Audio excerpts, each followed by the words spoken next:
So hi, Wealth and Good Noise podcast. I'm Shane. I'm Glory.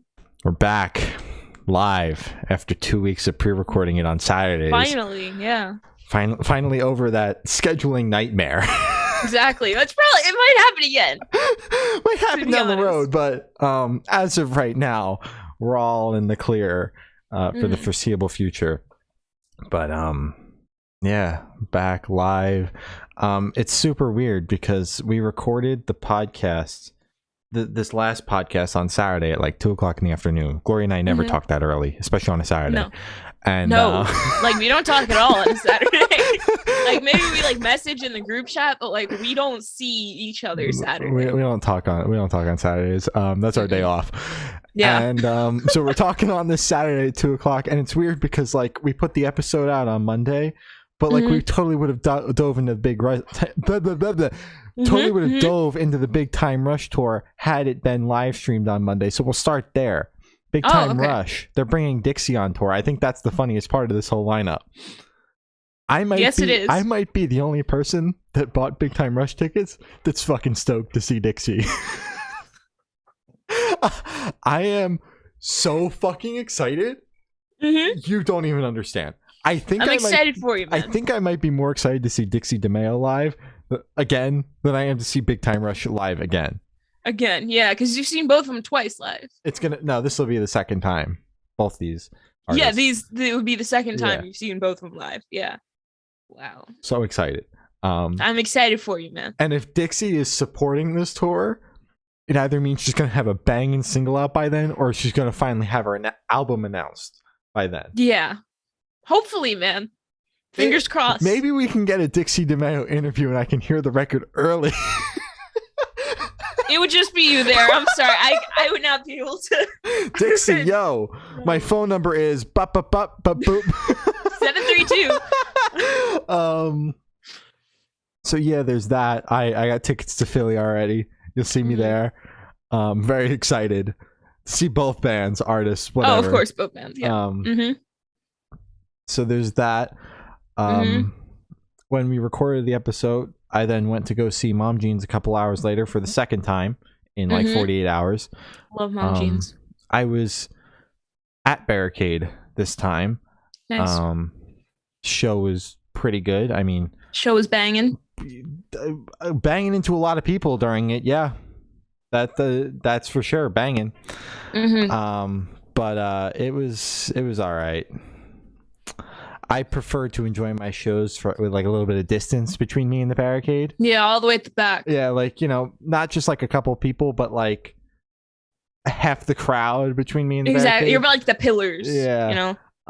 So the show was all right. I just couldn't really like pay attention during Mom Jeans because it was either someone jumping off the stage or someone coming from the back crowd surfing. So I was just like, there's a lot of catching people that I didn't sign up for. I'm not strong enough to do this.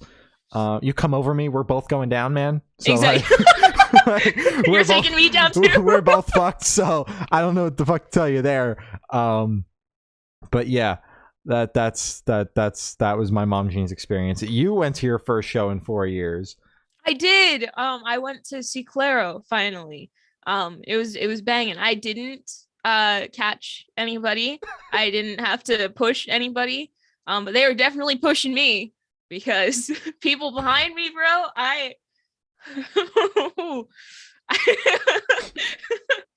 yeah, a lot of people sucked there. But you know, like they're like my brother, there was like an hour in between doors opening to like the actual opener going on stage. So it's like my brother, you know VeggieTales. So my brother set up VeggieTales for us to watch, right? It was the King George and the Ducky episode. It was a banging episode. Banging episode. So, like, these people behind us, for some reason, because they didn't get Barricade. We got Barricade. And it was awesome because we were in the line for 5 hours. So we better get Barricade. And these people behind us were so butthurt that they didn't get Barricade. Like, they said, like, why are they on Barricade and blah, blah, blah. And it's just when my brother set up the King George and the Ducky episode, they're like, wow, why are they watching VeggieTales? I just want to slap the phone out of his hand. Like, I didn't know Claro fans were so angry. I thought this would have been like a supportive place where everybody's, hugging each other, whatever, while Claire's singing about something. But no, they just threatening everybody and just, angry. Angry because I won.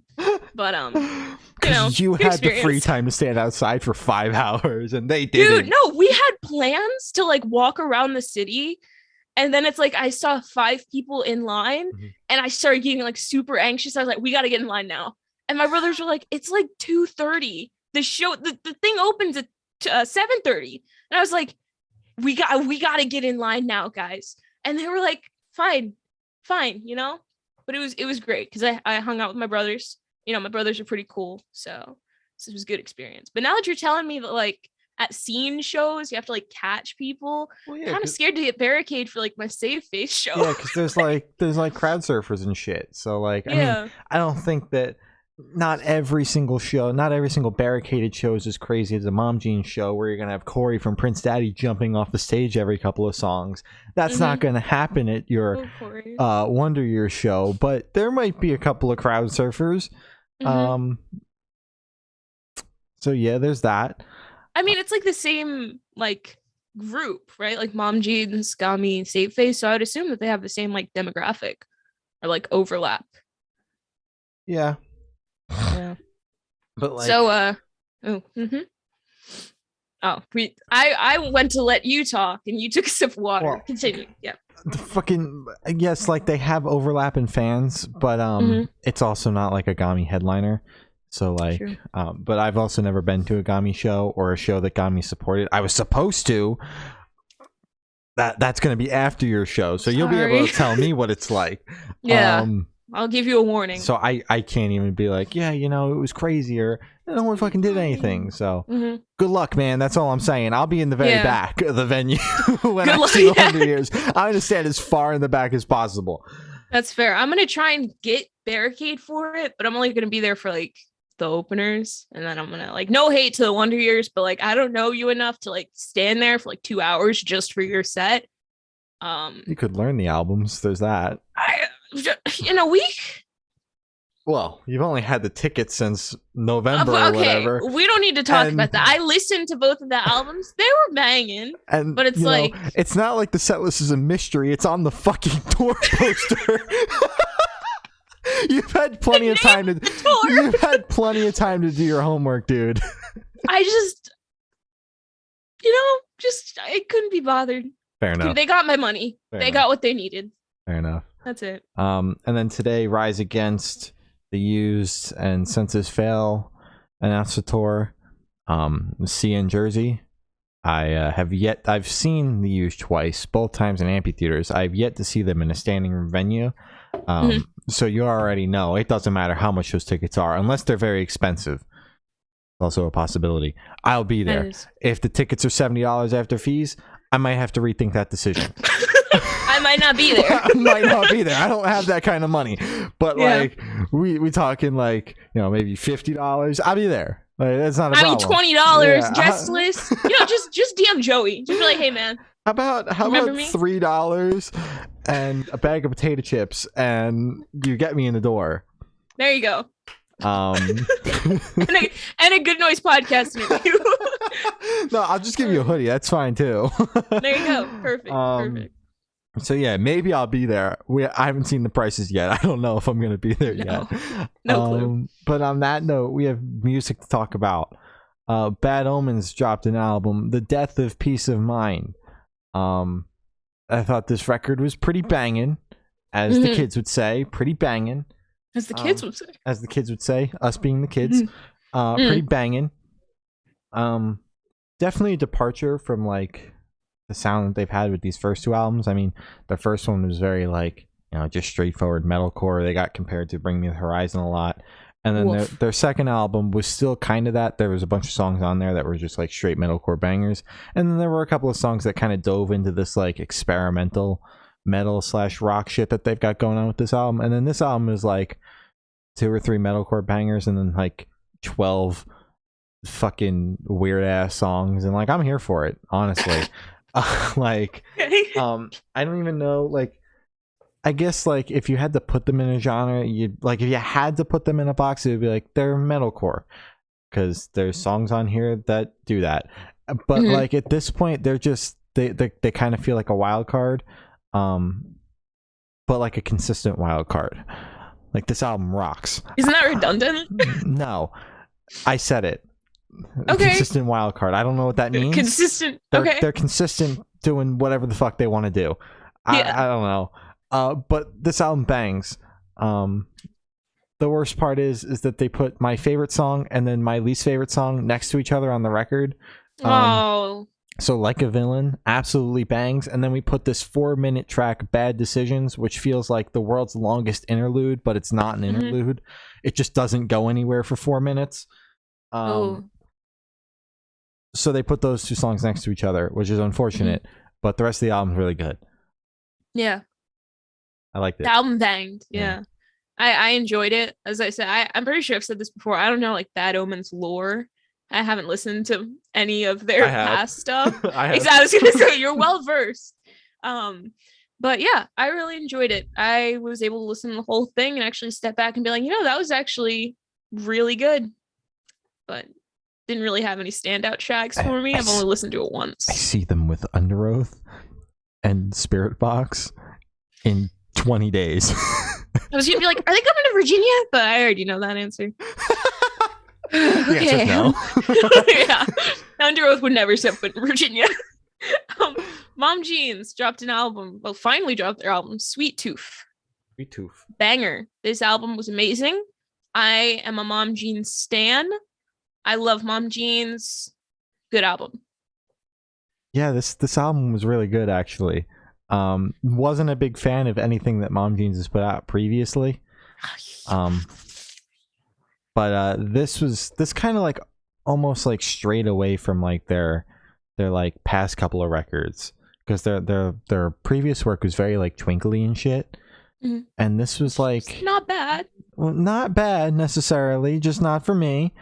And this just wasn't as like, it opened up with a nice twinkle riff and I'm like, oh sweet. It did. I'm like, what do you mean? Did they pick all the pop songs as the singles? Like, what's going on here? Yeah. They're like, we gotta make this targeted to Shane, bring him in, reel him in, and then boom, twinkly. But it kept going, and like it was honestly pretty enjoyable. Plenty of twinkles still in the record. Plenty of twinkles. Great thing. The twinkle sounded amazing as per usual. But the record had some variety, and I really dug that. And I think that this is one of the first times where I'll be like, hearing a bunch of these songs live before the album came out, that honestly kind of helped, like with the whole like listening experience at the end. Granted, they didn't like play the record front to back, but they played a couple of songs unreleased plus a majority of the singles live at these release shows. So good. It made the set list enjoyable, because as I said, not a big fan of some of their previous work, so there wasn't much on that set list, and it made the album like more enjoyable. Which I never thought I would say, because I've always been like, if I don't know all the words to every single song they're playing, I'm gonna fucking hate this set. But I don't know. I don't fucking know. Maybe it's because I'm sleep deprived. I don't fucking know. Like, I'm proud of you, man. I'm proud of you. Thank you, man. Growing. Yeah. Oh Lord. Corey motherfucking Taylor dropped his B-sides album, CMF B-sides. Corey motherfucking B-sides. I'm not even gonna lie, I didn't listen to this. I'm so sorry to hear that, because this was miles better than the actual record. The bar is in hell. No, the bar is not in hell. Yes, I listened to this full thing, and CMFT was a god awful album, but that's because he scrapped all of the rock songs for country songs. Man with taste. So the B-sides album was actually okay. Because it was all the scrap stuff. Because it was all the good stuff. It was the rock stuff. Wow. Yeah. Granted, the rock stuff, questionable. But that's because it's very like questionable. Old rock. Like butt rock? No, just like old rock. Like AC/DC. Yeah, like just rock. It's not, there's nothing before it. It's just rock. Dad rock. Yeah, pretty much like dad rock. And I'm like, yeah. I just way better than the record you put out, and it shows me that you can make music that doesn't suck on your own. I don't know. I'm very excited for the new Slipknot stuff, though. There you go. Not so excited for whatever CMFT's got planned next. I'm ready for CMFT 2, if I'm being honest here, so I could just skip it again. He's working on an album too. I'm pretty sure in that article that you sent. Yeah, that's so unfortunate. Because we're gonna have to listen to it again. Good lord. Okay. Avril Lavigne dropped a new album, Love Sucks. This album banged. The only low point was Machine Gun Kelly's track, which unfortunately is the second track on the album. It completely ruined the vibe for me, and then it picked up again because it was early enough that it kind of like ruined it, and then it was able to redeem itself again, just like, hey, I know that happened, I'm sorry, please forgive me, here's some good tracks. But yeah, that was it. I only really liked Mark Hoppus's feature on the album. I didn't really like Black Bear's feature. I just not a fan. Yeah. I thought this album was pretty good. Why can't we have Avril Lavigne be the face of pop punk instead of Machine Gun Kelly and his banging track Emo Girl? Like, why can't we like have Bite Me being like the pop punk song? Why is it Emo Girl? It has to be Bloody Valentine, Shane. No, why? Like, let's just transition out like this Machine Gun Kelly phase. We were all just living in a simulation. Let's just put Avril Lavigne back where she belongs, on top, and like just leave it at that. Because this album was very good. And she's the pop punk queen, man. Let's just put her back. Exactly. She's back now. We're all safe. Machine Gun Kelly was a horrible placeholder, but she's back, so he can like go back to the bottom now, you know? I even thought that the features were good, except Machine Gun Kelly, because he doesn't add anything to any track that he puts himself on, including his own music. Somehow his own music is better when there's other people on it. But they carry. Yeah, I thought that the other features were all right. Black Bear I think he made a pop punk album with Travis Barker, so we'll hear that at some point this year. Everybody is making Travis Barker. Stop! You're rich enough already. Sad Summer Festival is just going to be featuring Travis Barker, and he's going to play all day. Oh my! See, I respected Travis, but now it's just like you're just kind of selling out now, man. You're just taking all the pop people and just like drumming behind him and be like, there, you're pop punk now. He sold out when he let Machine Gun Kelly make a pop punk record. So that was the start of his downfall. You're a little late to the party here. Oh, you mean tickets to my downfall? That was funny. The album was good. A trillion times better than Tickets to My Downfall. And And the funniest part is that while she was like recording this album that she wrote about like a breakup and like this anti-love album and like how much she hates love but like also loves love, and like she meets Mod Sun, who's her now boyfriend. Greasiest man alive. She meets the greasy man. And they're dating now, but she like while recording this album, and I just think that that's very funny because now she's putting out this breakup album, but sucks. Yeah, but she's in a relationship with Greasy Man. Greasy Man 2. And I don't know. It's just it's funny, weird, hilarious even. Dashboard Confessional put out a new album, All the Truth That I Can Tell. Okay. I listened to this album. I started the first track and I messaged Shane and I was like, wow, Dashboard Confessional opened this album with an acoustic track. That's interesting. I probably said a different way, probably a little meaner. But I was very confused because I'm like, I've never seen, a band open their album. Or I think is Dashboard Confessional a band or a person? It's a person, but I think he has a backing band, like when he plays live. So it's live. Like Tame Impala? Kinda? I don't know. But Shane had to explain to me that Dashboard Confessional is just an acoustic project. So the first track was probably the strongest track they had, the loudest, most upbeat, and then it just kind of, remained to its roots of, acoustic. But I enjoyed it. Honestly, I the first couple tracks, I was like, oh God, I'm gonna have to listen to 47 minutes of acoustic straight. That should be interesting. Let's see if I can, stay interested in this. But I actually looked up and I was almost done with the album, and I was like, you know what? This is good. I thoroughly enjoyed this album.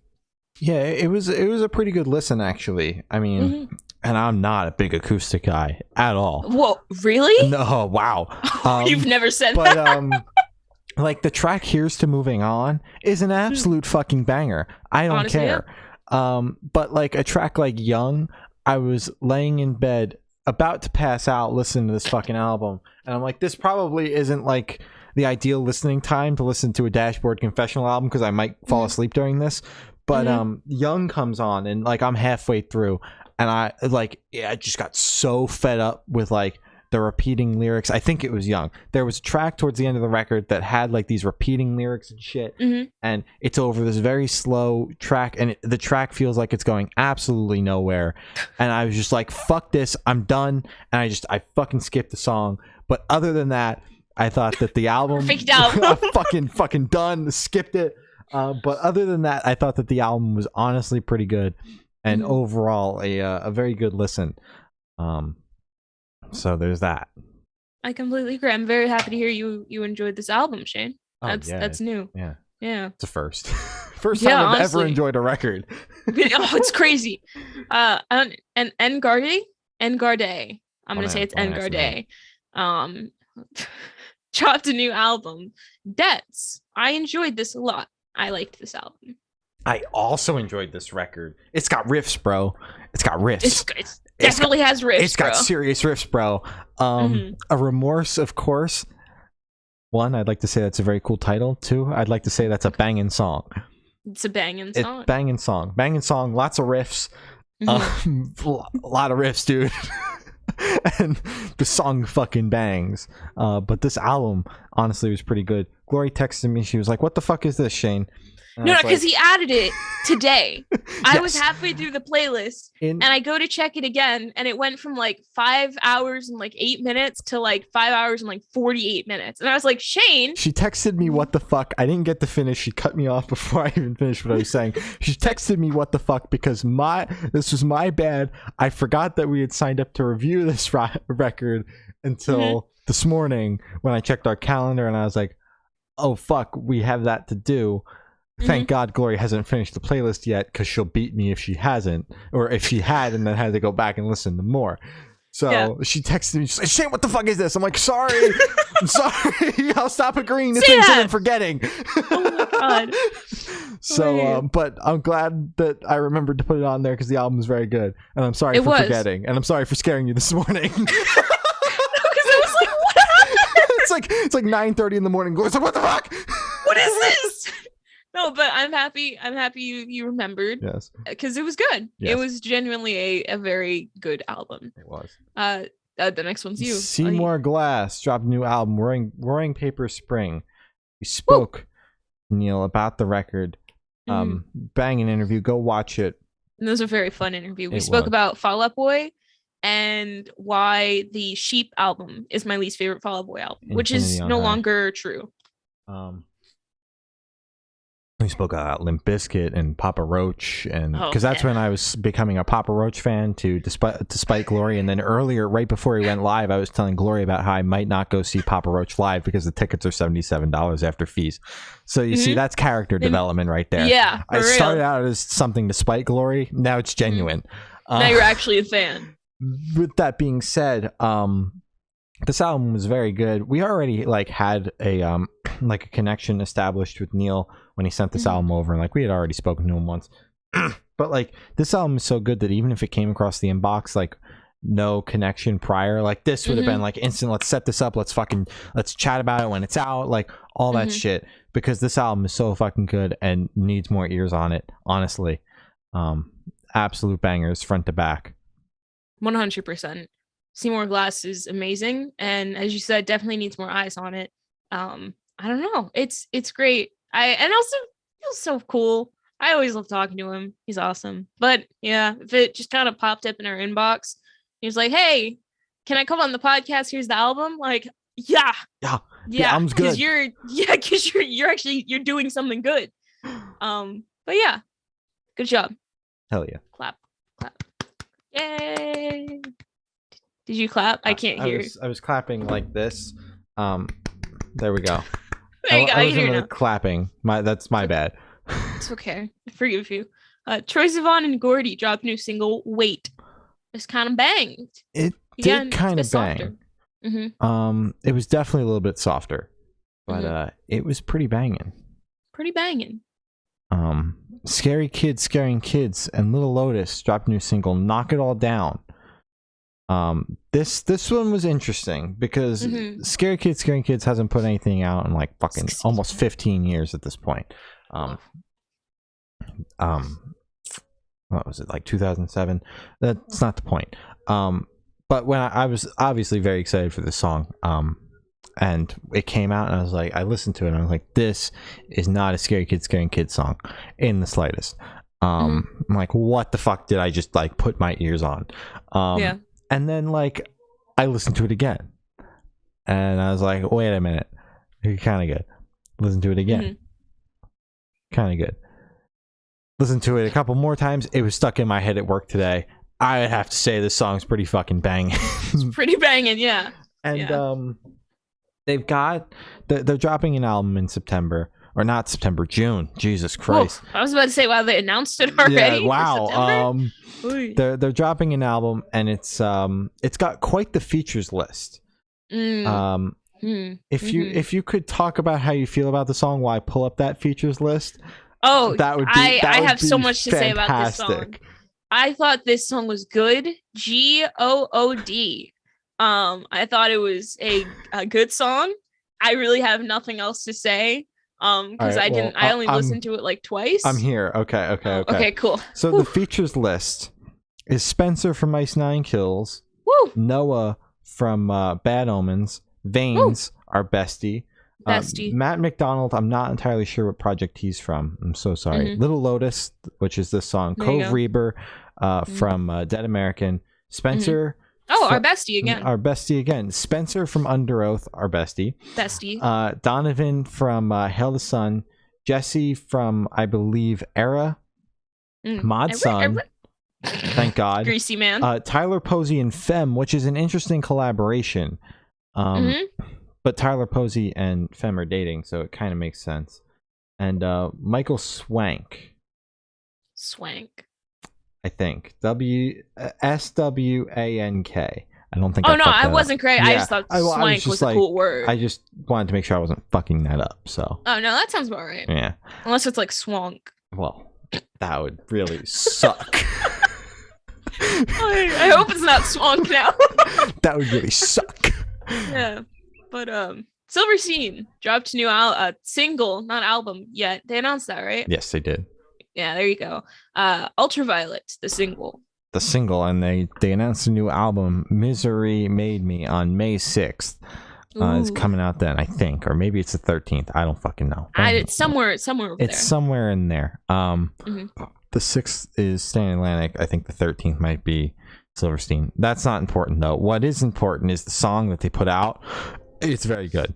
I'm very excited for this album because they have a feature with one of the guys from The Devil Wears Prada, and fucking two of my favorite bands making a song together, and then they're gonna go on tour together in April with Beartooth. They better fucking play it live. I'll piss my pants. I will pee everywhere. Imagine piss everywhere because of shame. The entire venue filled with piss. If this happens on stage in front of me, there's gonna be so much piss everywhere. So you guys got to do it now. Yeah, you guys have to do it. So the song's banging. Album's gonna be banging. I'm very excited, as you can tell, because I can't even stay on track. I'm so excited. I'm very excited for you too. Yeah, this song is very good. I'm not like the biggest fan of like Silverstein stuff because I see their name and you don't like this, but like I always get them mixed up with Grayscale because silver, gray, same thing. Not even close. Not even close, dude. Silver and gray. Shane. The band names and the genres aren't even close. I don't care. So I always get them mixed up. So when I see Silverstein, I'm like, oh yeah, new Grayscale. I don't know. Listen to it. Obviously not Grayscale, Not even close, but it's still very good. still good. I'm warming up to Silverstein now, which is great. Great timing because I'm gonna have to listen to their album soon enough. You will. So that should be nice. Rain City Drive put out a new single, Dreams. Track was pretty banging. Not gonna lie. Dream. They put out a collab song with the YouTuber Dream. No, I was thinking the Shark Boy Lava Girl song. Have you seen that? And I was thinking Dream, the green guy. Absolutely not. No, I would never. Oh God, not Dream. Dream stands, don't attack me. But the song bangs. Mm-hmm. No Dream feature though. No, unfortunately. Hey, remix. Remix with Dream. Yeah. Or Rain City Drive can hop on like Mask or whatever. Did we talk about that song? God, if we didn't, I'm sure we've brought it up because it sucks. I'm pretty sure. Yeah, it was awful. Also, I love that name. Dropped a new single. Pensacola? Huh? Pensacola. I don't fucking know. Pensacola. And it's absolutely banging. I love Oso, and I love the name of the band. It's so fun to say. It is very fun to say. The song banging. Absolutely banging. Absolutely banging. But the way it opens with the instrumental, it sounded very close to that Youngblood song where he goes, "I was born in a messed up century."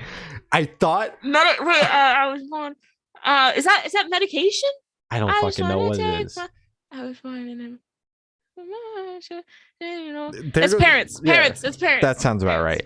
Okay. I was like, oh my fucking god. And then it keeps going and the vocals kick in and I'm like, okay, thank god, not even close to a Youngblood song. But it's like I can't get that out of my head when the song opens and starts. I'm like, fucking fuck. Now that you've brought that up, I hear it. Yes. And I like Youngblood's music. Okay, I was waiting for a comment from you, but I guess not. I like Youngblood's music at this point. But I didn't even pick up on that. But now that you say it, dude, I hear it. It was the first thing. I was like, oh my god. Like, what the fuck? It's Youngblood. Joins Oso. Like, is there a Youngblood feature on here and they just didn't write it on Spotify? Exactly. Yeah. But yeah, no, outside of that, the song bangs, and even with that, the song still bangs. It just keeps on throwing me off guard. I've listened to the song like 3 or 4 times at this point, and every single time I'm like, oh my god, Youngblood. So who put a Youngblood song? So I'm still trying to shake that when I hear the song. But it bangs nonetheless. That's good. Coheed and Cambria put out a new single, The Liars Club, and they also announced a tour with Dance Gavin Dance and Mothica. And honestly, I might have to go just for Mothica because I'm very stoked on everything that she's been doing. But that's not who we're talking about. Talking about The Liars Club by Coheed. Yeah. And this song was pretty banging. It was pretty banging. And they've got an album coming out. I don't fucking know when, but it's announced. So it's out there somewhere. You can fucking Google it. I don't know. Something tells me May. But then again, I don't closely follow Coheed. I just know the album's out somewhere soon. But the song bangs year. And I'm kind of excited for the album. I'm not like a big Coheed fan or anything, but I think their music is good. And I saw them with the Used and they were pretty banging live too. So that's good. Yeah. I can't really remember this track as well, but I don't think I was the biggest fan of it. Again, I only listened to it twice. So I don't think I was the biggest fan. Fair enough. But yeah, that's all I gotta say. Straight from the Path, drop a new single, Guillotine. Straight up fucking slapper, dude. Straight up. You liked a lot of these tracks. Straight up fucking slapper. They are also on that Under Oath tour. And bro, when this song goes off live, bro, That's it. Bro. I'm gonna open up my first ever pit, man. This song is fucking crazy. No, I'm kidding about the pit part, but this song is fucking crazy, dude. No, I don't know, man. I just love this song. And you're joking, but now I need that to happen. No, I'm not opening up a pit. Come on, man. Boy, I couldn't even survive the mom jeans pit. What makes you think I can survive the under oath pit?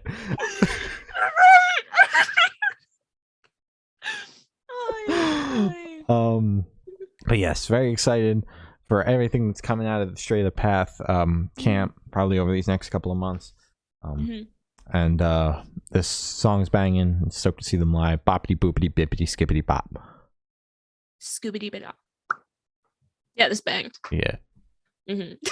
Limbs put out a new single, Spirit Breaker. This is pretty banging too. We spoke to Limbs quite a while ago about a song off of the 3-song EP they put out last year. You can go watch that. Was that Purple Era? Yeah. So does that mean it was 2 years ago at this point? I don't even fucking remember. Purple Era was because we did red,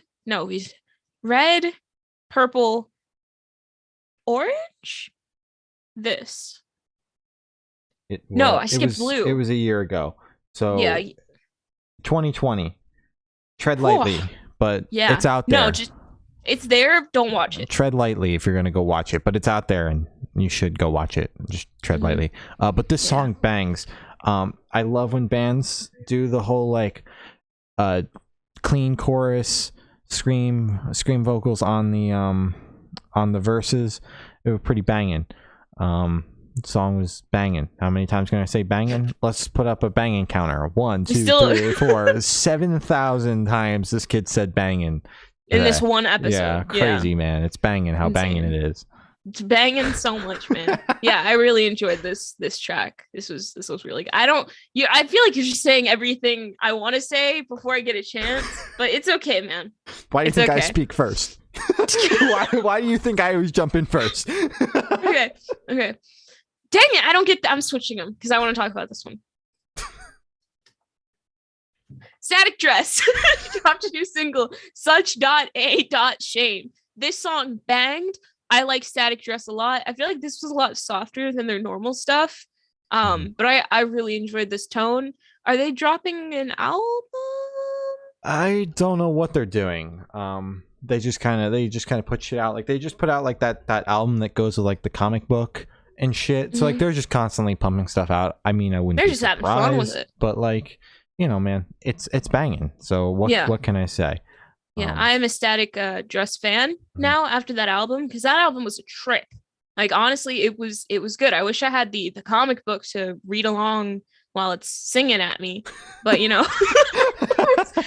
this track was really really good. I enjoyed it a lot more than I thought I would. Very good. They can do just about anything, is what they proved. Over these past few releases. Secrets put out a new single, Parasite. This track right here, the kind of metalcore I fucking like. Fucking crazy, man. Yeah. Fucking so good. And it was only a minute and a half long, fucking 90 seconds. It's in, it's out, it's gone. I played it like 2 or 3 times the first time that I was like going through the playlist. Like, holy shit, man, I gotta listen to that again. Fucking driving down the highway, getting fucking goosebumps listening to this song, bro. Fucking crazy. And I think they announced an album. If not, I'm sure it's coming. It would be really awkward if they didn't, but I'm pretty sure they did. Most likely. So fucking crazy, dude. Yes, they did. They did. When is it coming out? June 10th. I had to look it up, but they did announce it. I'm very excited because the song's banging. Yeah. The song was not my type. But, you know, I'm glad Shane liked it. There you go. Penny Void dropped a new single, Conversations. I'm going first before you steal what I said. I wasn't going to steal it. I was going to say this song's pretty banging, but Glory over here really dove into it with me at midnight last night about how much she loves this track. I was like, Shane, wake up. I got to talk to you about Penny Void. But this track was really good. A lot of the new wave pop punk, the 2020 and on pop punk it's good. You know, like take the new Avril, right? It's good. It has some essence of like her older hits, but it isn't that old Avril where it kind of it's a little grimy, but that's usually just the production because it was like early 2000s. And it fit. I feel like, huh? And it fit what she was going for. Exactly, yeah. But I feel like Pennyboard really, really like just nailed it with this track. It's that era. It's like a time capsule, this song. It feels like it could have been like in the running with like old State Champs, Avril Lavigne. I had another person that I named I named the band that should not be named. Yeah, she named the pop punk band that we don't talk about anymore. Yeah. But like and she put old in stuff. Brackets when she named it "Rest in Piss." Rest in Piss. I forgot that I actually did that. I thought I took that part out. But yeah, Rest in Piss. But yeah, like that type, like old as it is, you know, like Hey Rachel era as it is. So it was perfect. It took me back to when I first discovered like pop punk, and I only listened to like 8 songs and called myself alt. So it was good. It was good. Oh my god. Really, that is everything that Glory said, and I can't top that. There you go. Boom. How does it feel? This song was pretty fucking good, though. Pretty banging, as the kids would say. Banging. Arguably better than everything that you just said. Me saying this track was fucking banging. I didn't say that. I forgot to say that. Yeah. Cave Town and Beat Up Ba Doopy Doopity Beep Beep. You added like. I had it until I didn't anymore. I just gave up. Okay. Dropped a new single, Fall in Love with a Girl. As I've expressed too many times at this point, not the biggest Cave Town fan, but at this point, I've just kind of learned to accept that we're going to have to talk about him every single time he puts something out, so I might as well just start to... Yeah, because Glory's a fan of him or something. Yes. So I just kind of learned that like I got to accept that I gotta figure out a way to like this dude. This song was actually pretty banging. It would be kind of ironic if I was like, this song sucked after I said that the Dashboard Confessional album, which was also 10 acoustic tracks or whatever, was banging. Yeah. So I thought that this song was actually pretty good, and it's honestly crazy like how much this guy blew up, like just basically throughout the pandemic. Because I remember when he sold out like a 500 cap venue by me, like in 2019. Yeah. And I had wanted to go, not because like I had listened to his music or knew anything about him, but because I was just like, I recognize that name and I want to go, kind of thing. Yeah. So that's like what I was doing. Yeah, you were just going to shows. And I remember you would... Oh, sorry. No, sorry. Go. No, I was just going to say, I remember you used to just buy tickets to like people you didn't know and then try and learn the set list like right before. So then you just didn't look dumb at the show. That was all. That's because my mom wouldn't take me to shows in Philly, and all the bands I actually wanted to see were in Philly. So it's like, okay, this band I've heard of before is playing in Starland Ballroom, so I'll go to that. Okay. Sorry, continue. But like he sold out that venue in 2019, and now he's selling at like 2,000 cap venues, and it's like, what the fuck? Like, it's literally it's fucking almost triple the size of the venues you were selling out 2 years ago. Fucking crazy. That's all I have to say. Yeah, I'm sure you like this song. I really enjoyed this song. I like anything Cave Town puts out, except for that album, the last album. That one was not it. But like all the tracks that Robbie has put out after that album have been like really hitting. So especially like the Struck by Lightning. Oh my god, I've listened to that track like 400 times. It's so good. But this track is very good. And this is the same person that Biba Doobie Do. That person is the same person who did the Deathbed. Have you heard that song? The Coffee for Your Head. I don't know. It's whatever. It's a banging track as well. But I really liked this, and I'm happy that Robbie is getting the attention that he deserves. There you go. State Champs and Ben Barlow drop a new single, Everybody But You. Barlow. Not only is this the best State Champ song ever. Okay. Ever. Their entire discography. Discography. This is it. I'm not very well versed in their discography. Bold statement. I was gonna say, whatever, but I would say that this is one of the best songs, because the next statement I'm gonna make would have that make sense. Also one of the best modern pop punk songs to come out. Just like in general, not like throughout like this revival bullshit or whatever, fucking we're not counting MGK in this. No. Just like in general, one of the best pop punk songs to come out in recent memory. So I would also say it's if it's not their best song, one of their best in their discography. Okay.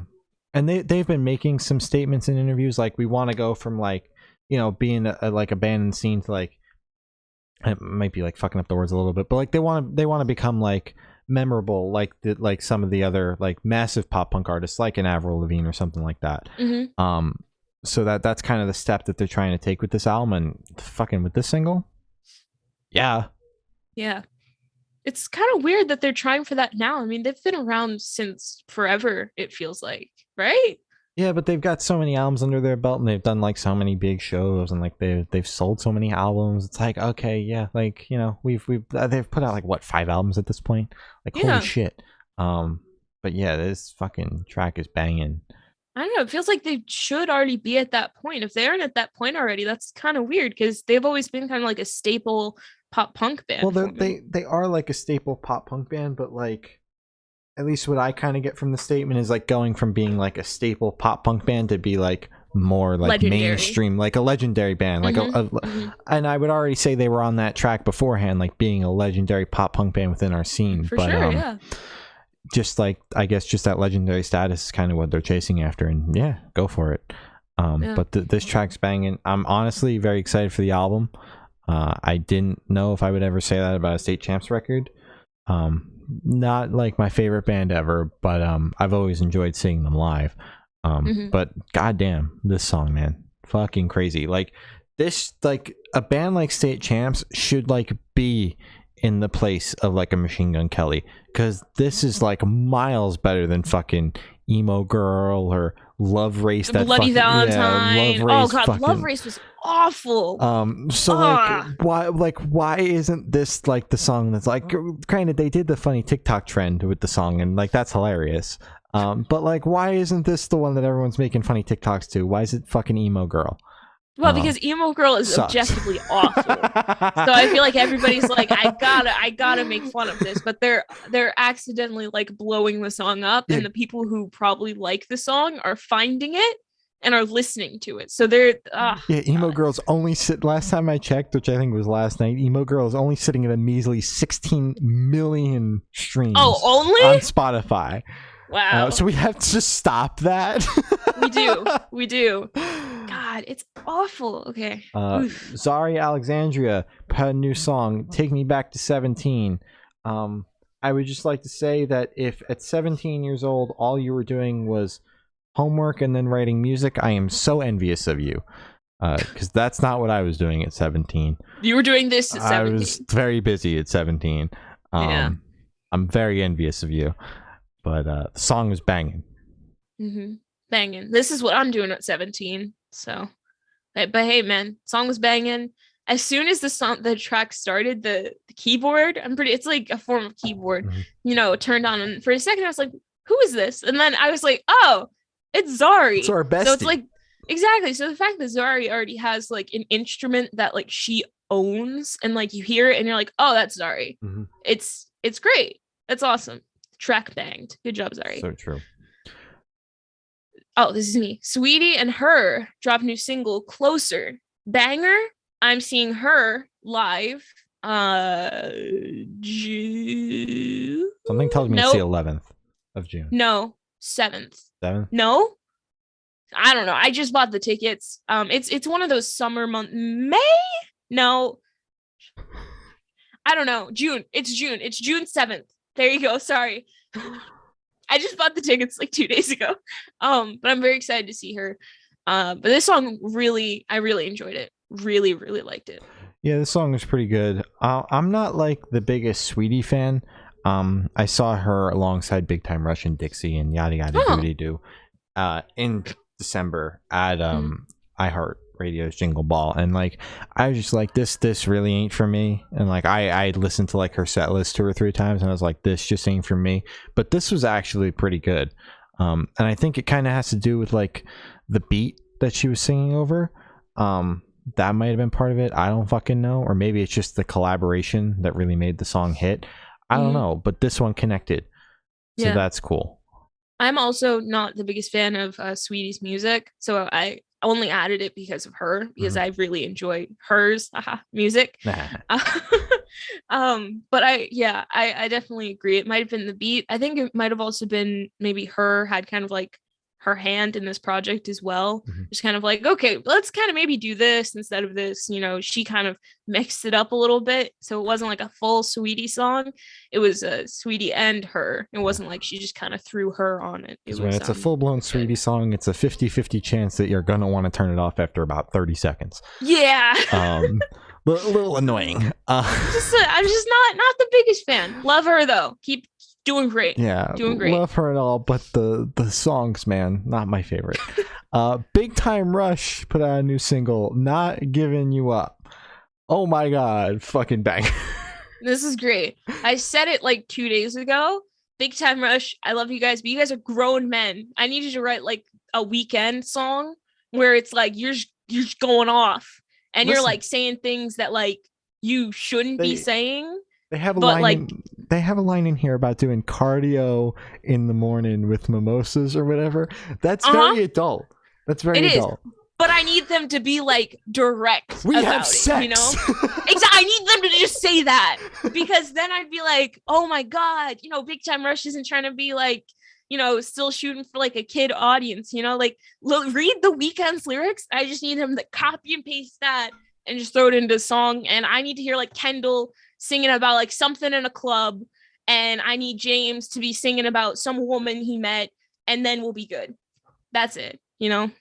I think that like the whole like not children vibe anymore is really what's gravitating me towards them, because like obviously I grew up with like, you know, Big Time Rush when they were blowing up, not like actively following them or whatever. I was Jonas you were Brothers a Jonas boy. Brothers stan. Well, I was Big Time Rush. I even then I was like, God, I just think that this Big Time Rush shit is a little like cringy, because it was just like so like teenage shit. Yeah, you can Jonas Brothers stan however you wanted the Jonas Brothers.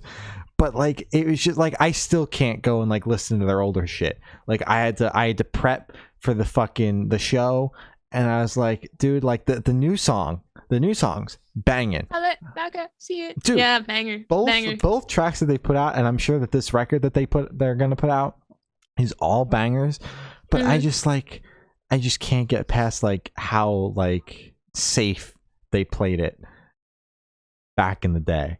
And I'm glad they're not playing it safe anymore, and they're making the same bangers they were back then, but just not playing it safe now. Yeah. I just need them to be a little more risky. That's it. We have sex, dude. That's it. That's all I need them. I feel like it'd be hilarious, but it'd also be like, you know what? This bangs. But it's like this music's already good. It's just for some reason I just want to see and that. They're banging. And they're banging. They're writing about them banging. Okay. Tyga and Doja Cat dropped new single Freaky Deaky. Banger. Doja, great. Tyga, never really listened to your music, but I enjoyed him on this one. This was really good. Yeah, this was pretty good. That's really all I have to say. Got the freaky deaky do da da da. There you go. He loves it. He loves it. I love it, man. I'm singing it, man. That's all the topics we have today. You can follow us on Twitter. It's good _noise_cast. Instagram is Good Noise Podcast. Facebook is Good Noise Pod. TikTok is Good Noise Podcast. YouTube, that shouldn't have been as funny as you thought it was. No. YouTube is Good Noise Podcast. Spotify, Apple Podcasts, boopity bobbity skippity doop is Good Noise Podcast. Bandcamp is Good Noise Records.bandcamp.com, and good fucking Patreon is patreon.com/Good Noise Podcast. Glory's got your Patreon supporters, your Twitch subs, and your important plugs. And then we're gonna sign off because we have an interview in 5 minutes. Thank you to our Patreon supporters, my brother, my uncle, Matt from Pulses, Jeremy, Brady, Zarian, Eric, and our Twitch subs, Coaster Lover, Kahadli, Sam, and Matt from Pulses. Again, thank you, Matt. You rock. God, Black Lives Matter. Stop Asian hate. Get your vaccine. Wear your mask. I'm rushing because we have an interview in 5 minutes. If you're going to shows, Please keep your mask on. It was my brother's night at the Clara concert, literally the only people wearing masks there. And I was like, are you guys serious? Like, shows finally came back and you guys are just like letting loose. Whatever. That's fine. No, it's not. That was sarcasm. So yeah, just please keep your mask on so we don't lose the music industry again. Yeah, that's all I have to say. Cool. Mm-hmm. And yeah, we got places to be and people to see. So I've been Shane. I have been Glory. And we have been the Good Noise Podcast. We'll be live again next week. So we'll see you then. I would have seen Tyler by then. Well, Glory will have seen Tyler by then, so we're going to dive into that. Yeah. Woo woo. Bye. Bye.